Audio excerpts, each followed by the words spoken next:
guys, as promised, got to change the rear main seal.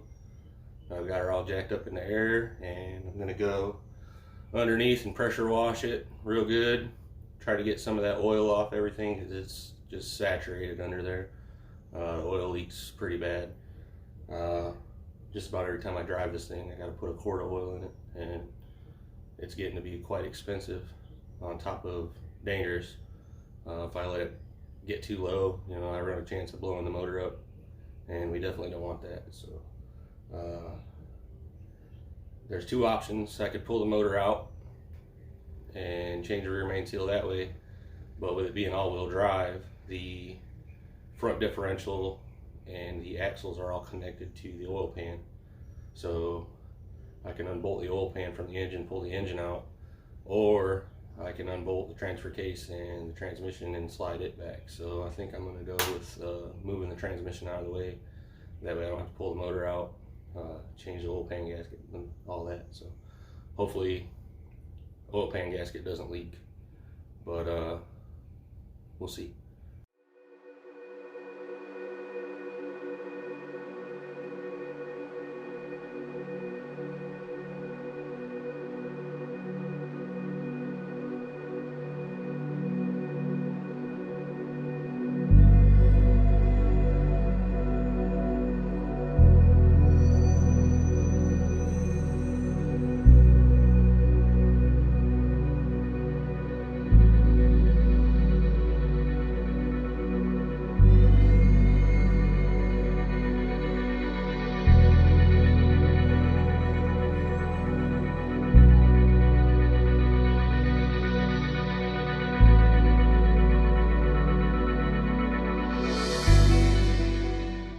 Alright guys, so under the truck is washed and dried out. The first thing you want to do if you're going to be disconnecting any electrical or anything like that is you want to disconnect your battery. Chevrolet really made this a pain in the butt on the Silverados and Trailblazers. They got this crossbar, this plastic box that goes over your battery. So you got to take a 10mm bolt here and a 10mm bolt here to get this off. And then your plastic cover comes off, and then you can change your battery. But luckily on this one, battery terminals are exposed, so I can go ahead and disconnect the battery, and we'll jump under the truck and start pulling the transmission. Alright guys, under the truck, so you'll have 4 bolts hold your drive shaft in. You'll want to pull that out and tape your universal joint end caps to keep them from falling apart and the needle bearings going everywhere, because then you'll be replacing the universal joint. The drive shaft just slides out here with the transfer case, and you have 4 bolts here, 2 up top on the passenger side. The same thing here. Got 4, 2 up top for the transmission cross member. 2 here, and the transmission bell housing has 9, including these 2. 4 bolts hold your front drive shaft differential. You have 2 transmission lines here. You have a dipstick tube, and then of course your starter needs to come out so you can access your 3 bolts on your torque converter. Some have 4, I believe this one has 3. You've got your shift linkage here, that's got to be disconnected. Your neutral safety switch here. And then I believe there's a couple back here on the transfer case, and some vacuum lines and whatnot that have to be disconnected. Still got quite a bit of nastiness going on under here. I live on a dirt road, so it's cleaned up good enough, I guess. Still gonna have shit dropping in my eyes. we'll set the camera up and we'll get started.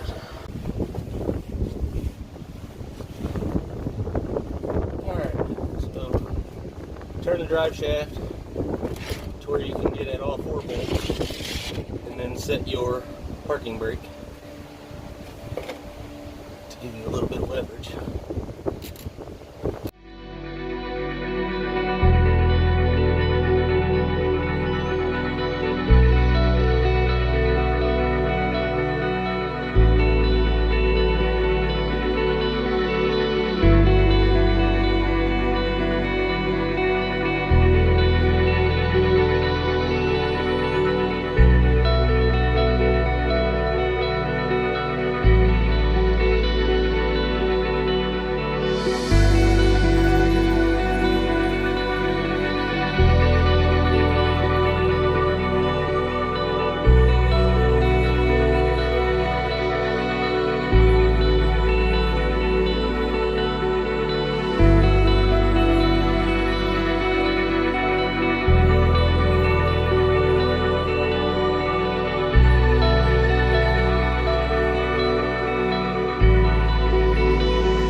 in there nice and deep.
Hey guys, it's going to be kind of difficult trying to get these bolts out and record at the same time because me and the camera need to occupy the same space.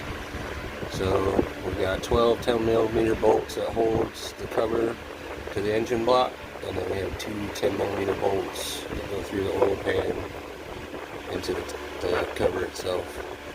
So I'll go ahead and pull that off, and then I'll show you what it looks like once I get it out. The cover is off, and when you clean this up, you're going to want to poke a towel along this open edge right here, because that leads down into your oil pan, and while you're cleaning up your gasket surface up there, you don't want any debris falling down in your oil pan. Here's the cover. When I pulled it off, my rear main seal just fell right out. It's definitely a little crispy, and it was leaking. But I believe the majority of my leak was coming from this gasket. These 3 bolts weren't even tight. And basically, I just grabbed them with my fingers and they broke loose. The rest of them were tight, but these 3 were just finger tight. I imagine it's factory. I don't believe anybody's ever changed it, but I'll probably put a little blue Loctite on them just to keep them from loosening back up. Again, this is going to be tight. The camera's going to be trying to occupy the same space, so I'm going to run through this for you real quick before I get started. These bolts all get torqued to 18 foot-pounds, and you're going to want to do a star pattern. You're not going to want to just go all the way around. So you'll snug them up, just not tight enough to pull the pan, but just tight enough to snug it up to the block. And then you'll tighten these 2 that go through your oil pan down here to align your gasket properly to 106 inch-pounds. And then tighten these up to 18 foot-pounds. And I like to start in the middle. You do 1, 2, 3, 4, 5, 6, 7, 8, 9, 10, 11, 12. So we'll get the new gaskets in and clean everything up and start putting it back together.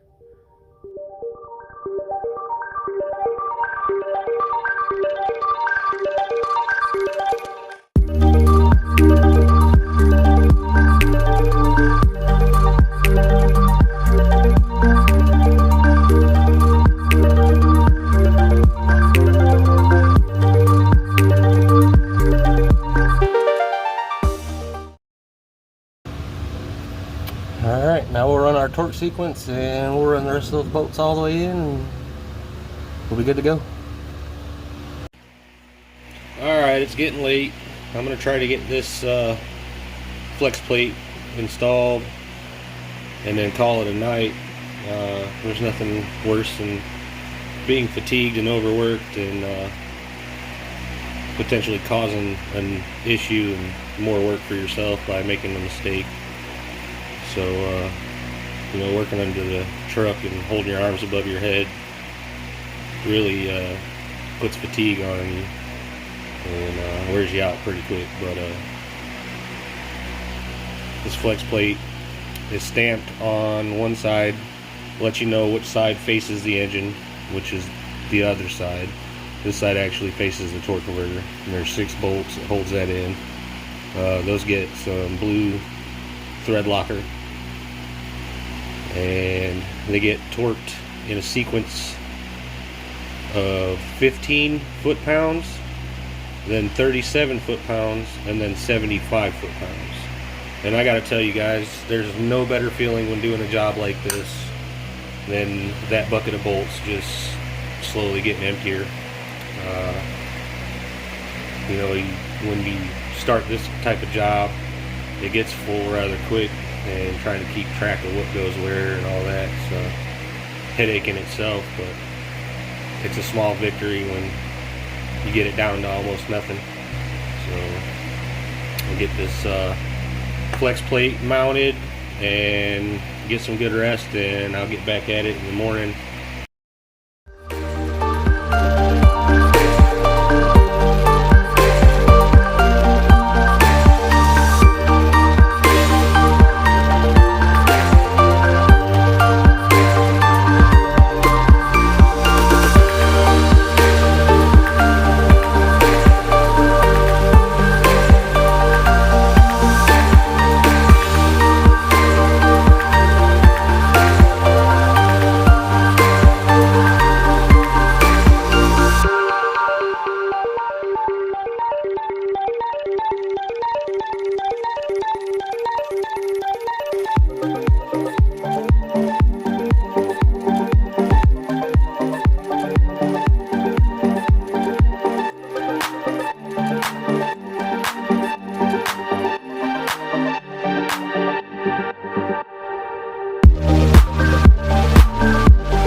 Hot dog, we are down to the last 3 bolts, guys. I saved the torque converter bolts for last, so we'll go ahead and throw these in. I'm going to do a quick oil change, let this thing off the jack stands, and I'm going to run in and take me a shower, and then we'll fire it up, let it run, get up to operating temperature, and make sure nothing leaks. Alright, so the first thing you're going to want to do is line your torque converter up with your first bolt on your flex plate.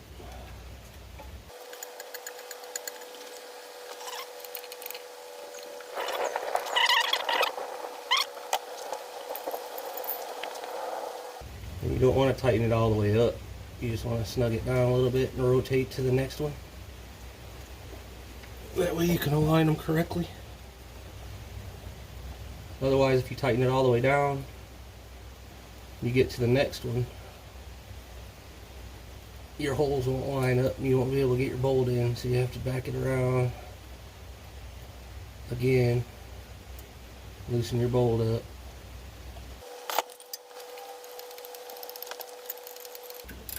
I usually only tighten them up until the torque converter touches the flex plate, and then I move on to the next one. And once I get all 3 of them in, then I go ahead and tighten them up. Alright, she's pulled in. We'll go on to the next one.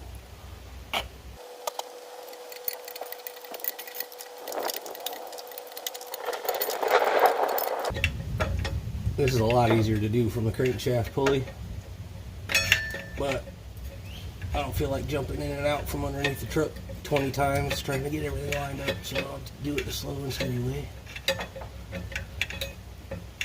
And you only want to turn your engine clockwise.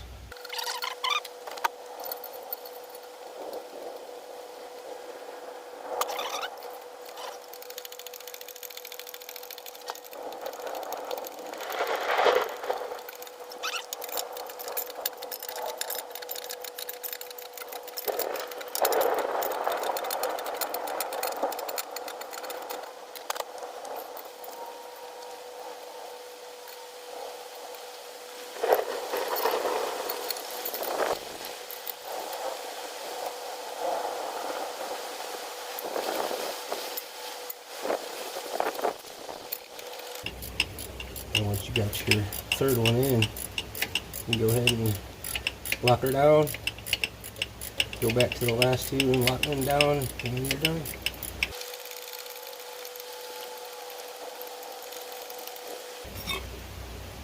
Muppet Buster 3000. Give her a good snuggest.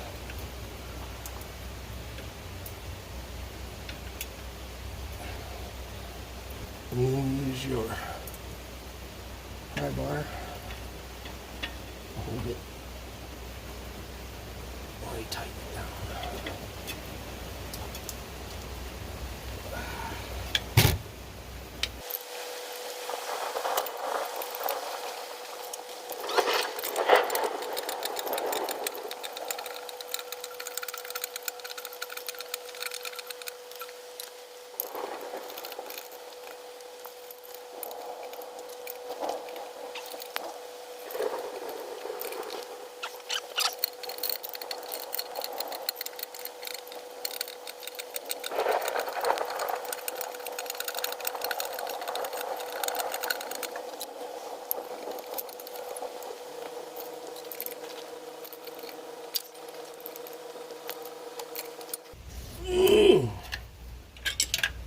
Whew, and we're done. Alright, all showered up. Give it a cold start, and we'll let her warm up to operating temperature and make sure there's no leaks.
Basically, he started up and right away we just started pouring oil out.